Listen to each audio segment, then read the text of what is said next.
안녕하세요. 모태수입니다. 오늘은 생각보다 세린이님들이 선물이 현물에 미치는 영향을 잘 모르셔서 외국인이 우리나라 주식시장을 지배하는 첫 번째 원리로 선물의 개념과 선물이 현물에 미치는 영향을 알려드리려고 합니다. 귀로 읽는 책이라 생각하시고 편하게 들으시길 바랍니다. 오늘은 첫 번째, 선물의 개념, 두 번째, 선물의 대상과 종류, 세 번째, 현물과 선물의 상태, 네 번째, 선물이 어떻게 현물에 영향을 미치나 순으로 이야기해드리겠습니다. Let's go. 먼저 첫 번째, 선물의 개념을 알아보자면 선물이란 매매 계약은 현재 시점에서 이루어지고 매매 계약 대상물의 인도와 대금 결제는 미래에 약속된 일정 시점에 이루어지는 거래를 바로 선물 거래라고 합니다. 네, 좀 짜증나시죠? 조금 이해가 어려운 분을 위해 쉽게 예를 들어 설명을 하자면 못된 새는 8월 1일에 휴가를 가려고 펜션을 예약하는데 이 펜션은 인기도에 따라 가격이 오르기도 내리기도 합니다. 지금 예약하면 펜션의 가격은 50만원이고 계약금은 10만원을 냅니다. 그런데 지금부터 약 2주 뒤 7월 25일에 8월 1일자에 같은 펜션을 예약하려고 했더니 가격이 올라 총 60만원이고 계약금은 12만원을 내야 합니다. 이제 못된 새는 계약금 10만원을 내고 50만원에 예약한 펜션의 권리를 60만원에 팝니다. 10만원 투자해서 10만원의 이익을 봤으니 2주 만에 100% 수익률을 달성한 거죠. 참 쉽죠? 이게 선물의 개념입니다. 자, 그렇다면 이런 선물 거래 대상과 종류에는 어떤 것들이 있을까요? 선물 거래 대상은 농산물, 축산물, 에너지, 금속 등의 실물 상품과 통화, 금리, 주식, 주가지수 등의 금융상품이 있습니다. 실물 상품을 대상으로 하는 선물 거래를 상품 선물 거래라 하고 금융 상품을 대상으로 하는 선물 거래를 금융 선물 거래라고 합니다. 금융 선물 거래 중 가장 대표적인 게 코스피 200 선물이고 오늘의 영상은 코스피 200 선물이 현물에 어떻게 영향을 미치나를 이야기해드리기 위해 만들고 있으니 지금부터 조금 더 잘 기억하셔야 합니다. 이 코스피 200 지수는 시가총액이 상위군에 속하고 거래량이 많은 종목을 우선하여 200 종목을 선정해 시가총액을 지수화한 것인데 코스피 200 현물 지수를 기준으로 3월물, 6월물, 9월물, 12월물의 4종목의 선물이 거래가 되고 상대적으로 가장 가까운 달에 만기가 있는 선물을 근월물이라고 합니다.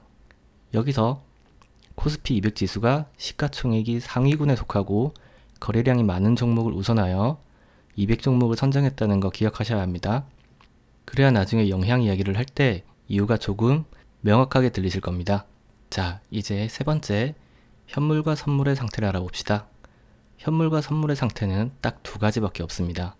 선물 지수가 코스피 200 현물 지수보다 높거나 반대로 코스피 200 현물 지수가 선물 지수보다 높은 상태입니다. 선물 지수가 코스피 200 현물 지수보다 높은 걸 콘탱고, 선물 지수가 코스피 200 현물 지수보다 낮은 걸 백워데이션이라고 하는데 코스피 200 선물 지수의 시장 가격은 주식과 마찬가지로 시장에서 매수자와 매도자 간에 이루어지는 수급 상황에 따라 가격이 결정됩니다. 지금까지 선물의 정의와 선물과 관련된 용어들을 설명해 드렸습니다. 이 설명들을 다 숙지하지 못한 상태에서는 지금부터 알려드릴 내용이 어려울 수 있으니 이해가 안 되신 분들은 앞으로 돌아가서 다시 한번 보시고 이해가 되신 분들은 이제 선물이 어떻게 현물에 영향을 미치는지 보시죠. 지금 보시는 화면은 2019년 6월 12일 투자자별 선물 당일 추이입니다. 까만색이 지수, 파란색이 외국인의 수급입니다. 지수가 외국인의 수급이랑 닮아있죠?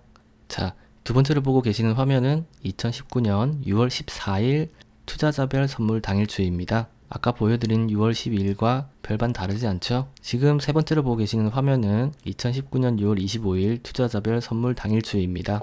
역시나 지수가 외국인의 선물 수급에 따라 장중에 오르락 내리락 하는 걸 알 수 있습니다. 이런 현상이 나타나는 이유는 바로 프로그램에 있습니다. 외국인이 선물을 매수해서 선물 가격이 올라가 콘탱고 상태가 되면 프로그램 매수가 유입되어 지수가 상승하고 외국인이 선물을 매도해서 선물 가격이 내려가 백워데이션 상태가 되면 프로그램 매도가 나와서 지수가 하락하거든요. 그래서 외국인의 선물 매수, 매도의 포지션 변경에 따라 지수가 오르락 내리락 하는 겁니다. 이런 상황이 되면 기업의 가치에 따른 투자는 이러면 완전히 나가린다. 자, 그렇다면 이런 상태에서는 어떻게 해야 수익을 낼 수 있는가가 궁금하시죠? 사실 이런 상태가 계속될 때는 주식 비중을 줄일 수 있는 데까지 줄이고 방향성이 정해질 때까지 관망하시는 게 좋습니다. 이런 시기에는 탑다운 방식의 종목 선정, 바텀업 방식의 종목 선정 모두 주식시장이 강한 하락장으로 변하는 순간 손실이 날 수밖에 없거든요. 그래도 하고 싶으시다면 내재 가치 위주로 접근하는 바텀업 방식의 종목 선정을 하시는 게 그나마 손실 확률이 낮고 하락장이 시작되었을 때 빠져나올 시간을 버실 수 있을 겁니다. 오늘 영상은 도움이 좀 되셨나요? 마지막으로 힘드시겠지만 제 채널을 주변에 한 분께 소개할 때마다 수익률이 1%씩 올라가기를 바라며 그럼 노세요. 와. 뭐 갈 때 가더라도 내 정도는 괜찮잖아. 응?